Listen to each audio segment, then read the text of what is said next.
Hello everyone, and welcome back to Royalty Now Studios, where we recreate famous figures from the past and talk about their history. My name's Andre, and I'll be your host for today's episode. Today, we'll be talking about the massively underrated and legendary life of Joseph Bologne, Chevalier de Saint-Georges. Joseph was widely considered to be one of the most accomplished men in Europe during his lifetime, with a laundry list of talents ranging from genius violinist to Europe's greatest swordsman. He overcame the social stigmas of his era, becoming loved, admired, and even envied by the likes of Mozart, Marie Antoinette, and even a US president. So let's go ahead and get started.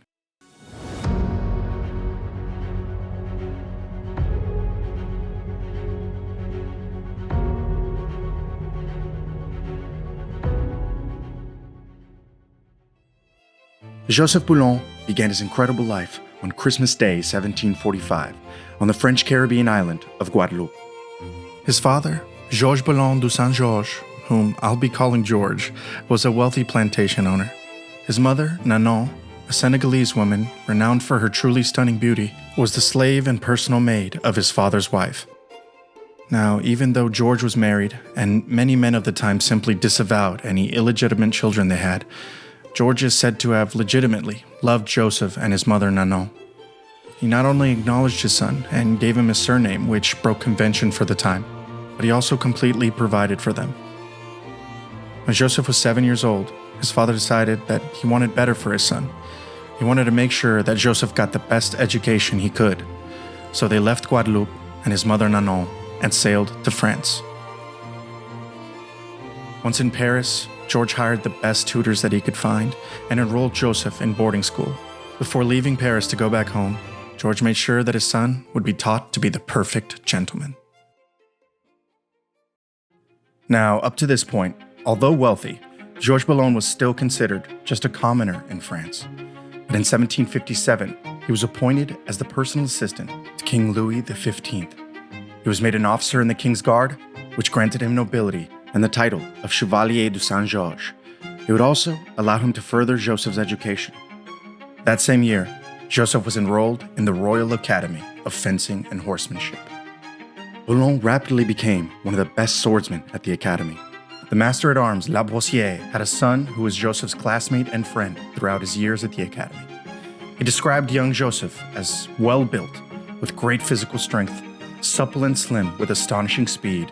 No one else showed as much gracefulness and discipline. By 15 years old, he was beating the very best swordsmen at the academy. By 17, he was regarded by his peers and even Lavoisier as one of the best swordsmen in Europe. But there were others that believed a man of Joseph's skin color could never be as skilled as what they would describe as a true Frenchman.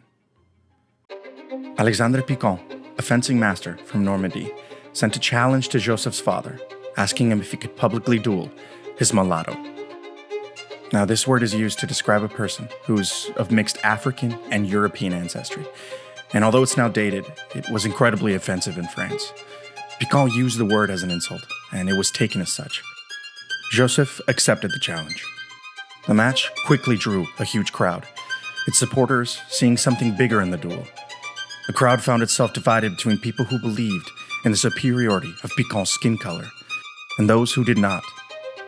Alexandre Picon came to humiliate a young man and prove his supporters right. After all the hype, Joseph would handily defeat the fencing master Picon. And even though it was just a fencing match, it seemed to push public opinion just a little bit in the right direction. Joseph would go on to become a champion fencer. He'd graduate from the academy and earn the title of Chevalier, meaning knight in English. He could finally take his father's title, and for the first time in his life, he was Joseph Bologne, Chevalier de Saint-Georges. By this time in his life, Saint-Georges was already immensely popular, especially with the women of Paris. He was handsome, athletic, intelligent, and graceful.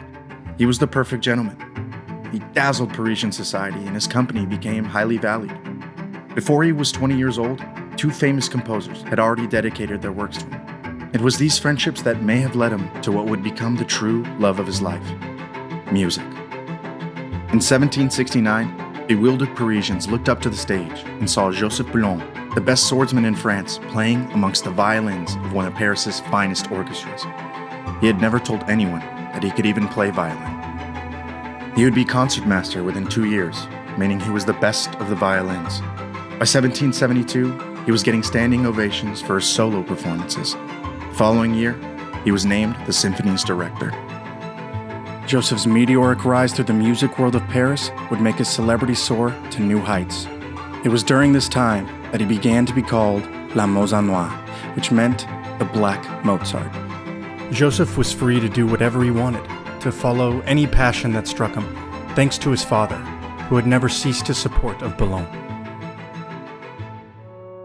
But in 1774, Georges Bologne, the original Chevalier de Saint-Georges, passed away at his home in Guadeloupe. In his will, George had left Joseph and his mother Nanon a healthy sum, but against his father's wishes and according to French law, it was given instead to Joseph's sister, George's legitimate daughter from his marriage. Joseph was left only with a heart full of grief for the man who had showed him love when most would have cast him aside. With no money to his name, he would have to rely on his own talents to get him by. Luckily, he had many to choose from. Over just the next couple of years, he would participate in hundreds of duels, direct a symphony, perform solos, upstart a genre of classical music in France, compose 20 pieces of music, write comedies, and he once even had a boxing match. In 1776, the Paris Opera was struggling, financially and creatively. Bologne was the obvious choice for the next director. But once again, he was reminded that not everything was about skill, and that his color was something that some people just could not get by.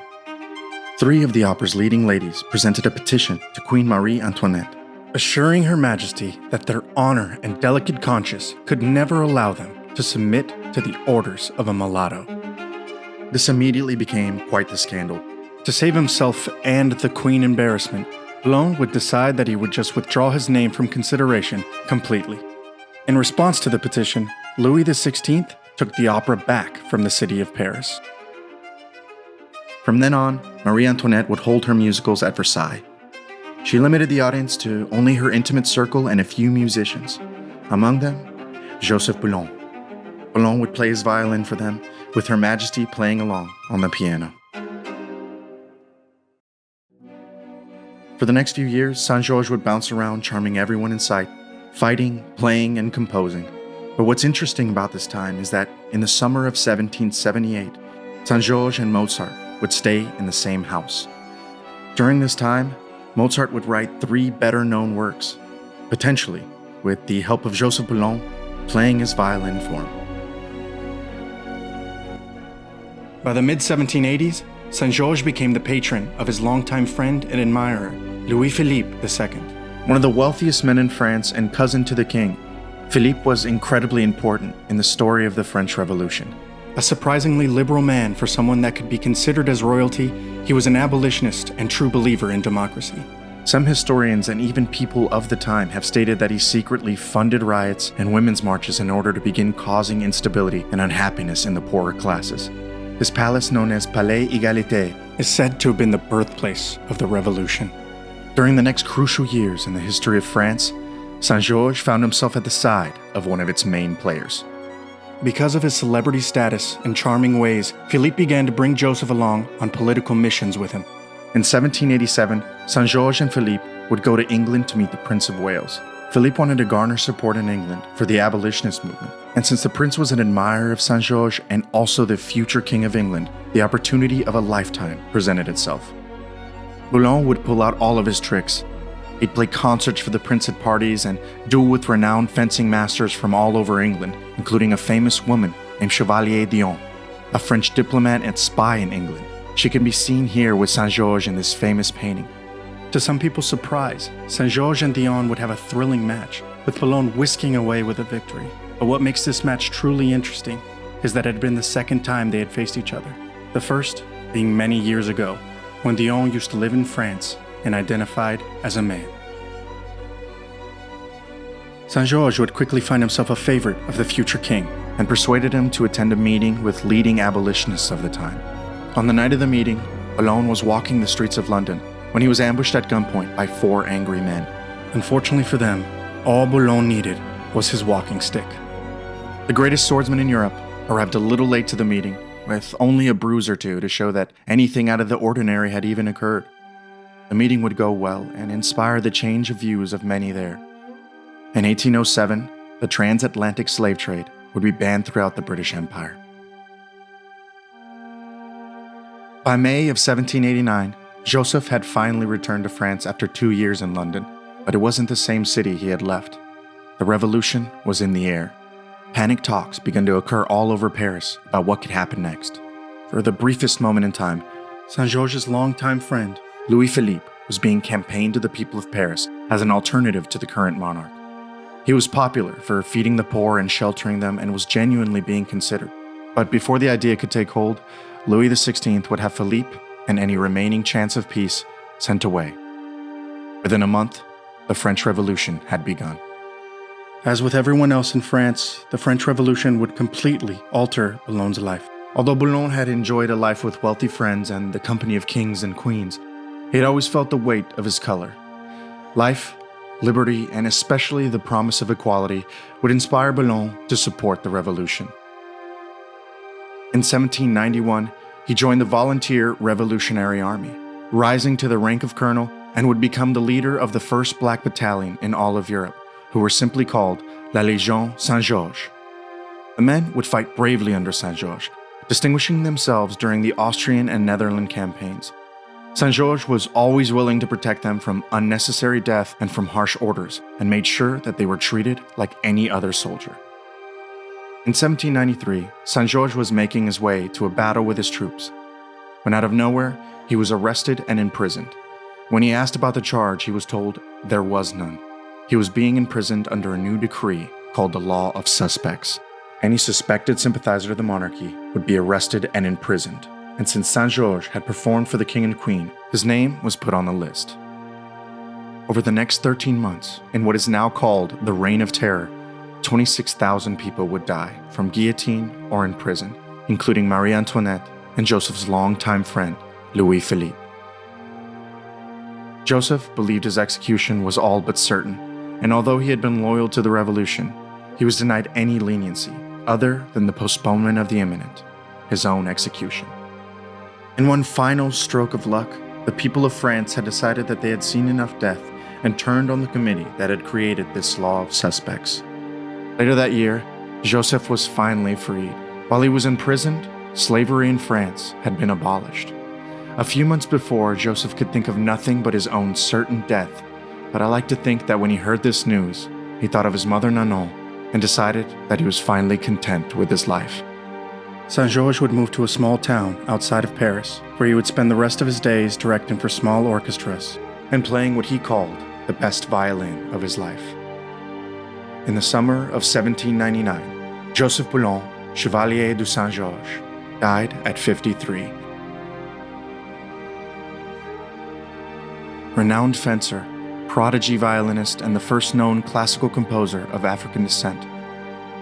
During his time, he was called La Mozart Noire, which meant the Black Mozart, but he truly was so much more. A changer of minds and perspectives, he is a driving force for the idea that we are all truly capable of greatness, no matter the color of our skin.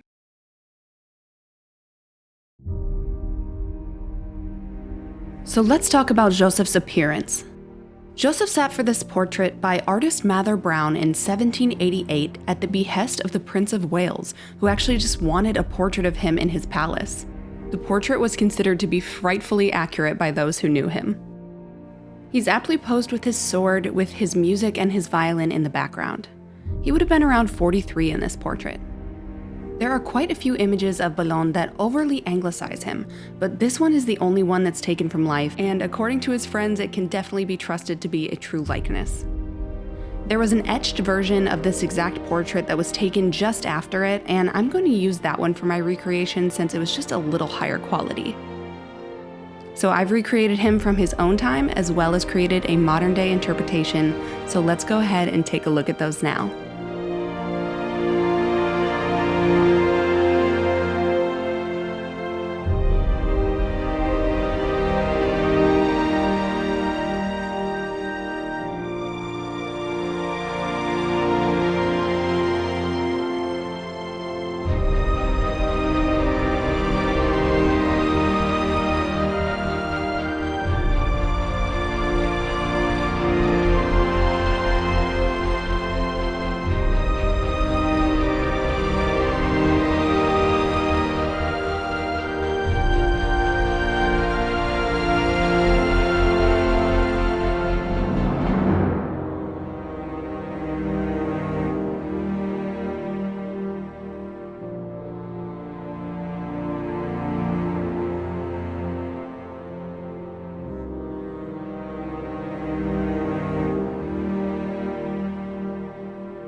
Thank you all so much for watching. I hope you enjoyed learning about the history of Joseph Bologne today. He is truly one of the most underrated figures of history. Let us know what you think of these recreations and the history in the comments below, and we'll see you all for the next video.